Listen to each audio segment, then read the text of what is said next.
नमस्कार आदरणीय पालक आणि विद्यार्थी मित्रांनो, मी डॉक्टर धनंजय खनके आणि स्वागत आहे तुमचं दिशा एज्युकेअरच्या यूट्यूब चॅनलमध्ये. मित्रांनो, आज जी बातमी आहे मी तुमच्यासोबत शेअर करणार आहे ती म्हणजे नीट 2026 जी परीक्षा आहे ही कॅन्सल झाल्याची प्रेस रिलीज NTA कडून देण्यात आलेली आहे. तर आपण बघू शकता ही NTA ची ऑफिशियल वेबसाईट आहे आणि इथे 12 मेला जी नोटीस आलेली आहे त्या नोटीसमध्ये दिलेलं आहे की नीट 2026 ही परीक्षा कॅन्सल झालेली आहे. तर या नोटीसमध्ये त्यांनी काय काय दिलेलं आहे हे आपण या व्हिडिओच्या माध्यमातून बघूयात. तर सर्वात प्रथम बघा त्यांनी प्रेस रिलीज केलेले आहे आणि त्यामध्ये त्यांनी म्हटलेलं आहे की त्यांना काहीतरी ह्या नीट 2026 ची जी परीक्षा आहे या परीक्षेमध्ये काही गैरप्रकार जाणवला की कुठेतरी ही परीक्षा मॅनेज होते किंवा विद्यार्थ्यांना अगोदरच प्रश्नपत्रिका मिळालेली होती आणि त्या अनुषंगाने हा एक घोटाळा झालेला आहे, बरोबर. तर त्यांनी काय केलेलं आहे की ही पुढची जी कार्यवाही आहे ही शासनाच्या याच्यानुसार CBI कडे देण्याची मागणी केलेली आहे आणि पुढची जी परीक्षा काय होणार आहे, कशी होणार आहे या संदर्भात वेळोवेळी NTA कडून आपल्याला नोटीस येणार आहे.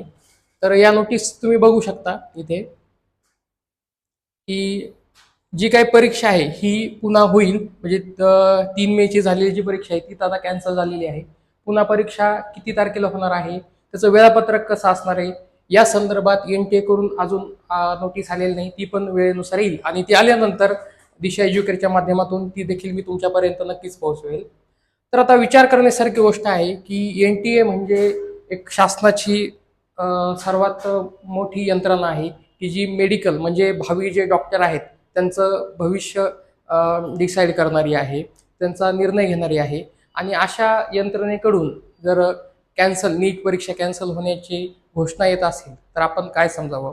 आणि ही परीक्षा ज्या ज्या विद्यार्थ्यांना सोपी केलेली आहे, खूप छान मार्क्स आलेले आहेत. नीटचा एक अँसर की जेव्हा रिलीज झाली खूप विद्यार्थ्यांचे मला कॉल आले की सर खूप छान पेपर गेलेला आहे आम्हाला आणि यावर्षी माझं स्वप्न जे आहे MBBS होण्याचं, डॉक्टर होण्याचं हे निश्चितच पूर्ण होणार आहे. माझ्या आईवडिलांनी मेहनत करून मला शिकवलेलं आहे आतापर्यंत आणि त्या मेहनतीचं कुठेतरी एक आता फळ मला भेटणार आहे. परंतु अशातच काय झालेलं आहे की अशा जे काही समाजामध्ये प्रवृत्ती आहे की आमच्या मुलाला नाही डॉक्टर करायचंच, बरोबर. मग डॉक्टर करण्यासाठी त्यांच्याकडे मुलाला तर मार्क्स वगैरे तेवढा अभ्यास नसतो, मार्क्स तेवढे येण्याची गॅरंटी नसते, म्हणून ते काय करतात कुठेतरी एक पळवाटा शोधतात आणि ह्या पळवाटा किंवा ह्या घेऊन जातात अशा प्रक्रियेकडे की जिथे सर्वसामान्य जे शेतकरी कुटुंबातील, सर्वसामान्य नोकरदार कुटुंबातील जे विद्यार्थी आहेत अशा विद्यार्थ्यांचं नुकसान होतं. तर या प्रवृत्तीला कुठे ना कुठे आपणच आळा घातला पाहिजे. अशा प्रवृत्तीचा पुरस्कार कधीच नाही केला पाहिजे. त्यामुळे NTA आणि शासनाकडे सुद्धा आम्ही विनंती करणार आहोत की इथून पुढे असे गैरप्रकार होऊ नये. यामध्ये विद्यार्थ्याचा वेळ जातो, त्यानंतर पालकांनी घेतलेली मेहनत जाते. आता भरपूर जे नीट परीक्षेचे सेंटर आहेत हे आपण ज्या ठिकाणी आहोत त्या ठिकाणापासून एक 50 किलोमीटर 100 किलोमीटर अंतरावर असतात आणि मे महिना म्हणजे कडाक्याचे ऊन असतं. ह्या उन्हात देखील खूप पालक विद्यार्थ्यांना पेपरसाठी घेऊन येतात.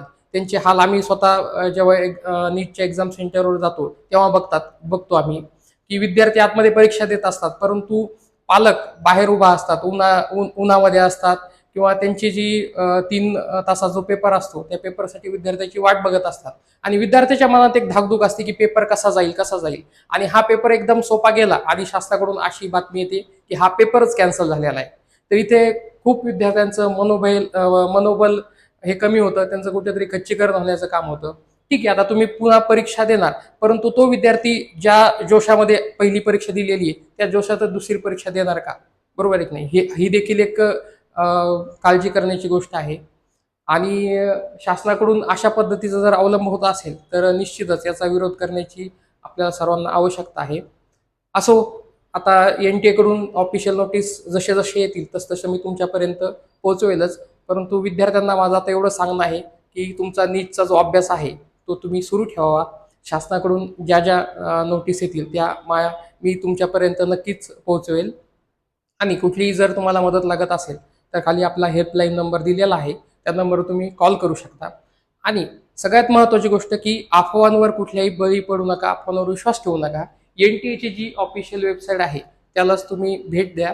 त्यानंतर जर तिथे असेल की नीट परीक्षा आता कॅन्सल झालेली आहे तरच आपण ती मान्य करू. आणि इथून पुढे पण ज्या काही एक्झाम्स होतील, जे काही तुम्हाला नोटिफिकेशन येतील, हे NTA च्या ऑफिशियल वेबसाईटवर असेल तरच तुम्ही त्याला विश्वास ठेवायचा आहे. ठीक आहे. अशाच माहितीसाठी आपल्या यूट्यूब चॅनलला तुम्ही सबस्क्राईब करा, लाईक करा आणि हा व्हिडिओ ज्यांनी ज्यांनी आतापर्यंत नीटची परीक्षा दिलेली आहे अशा विद्यार्थ्यांपर्यंत नक्की पोहोचवा. धन्यवाद.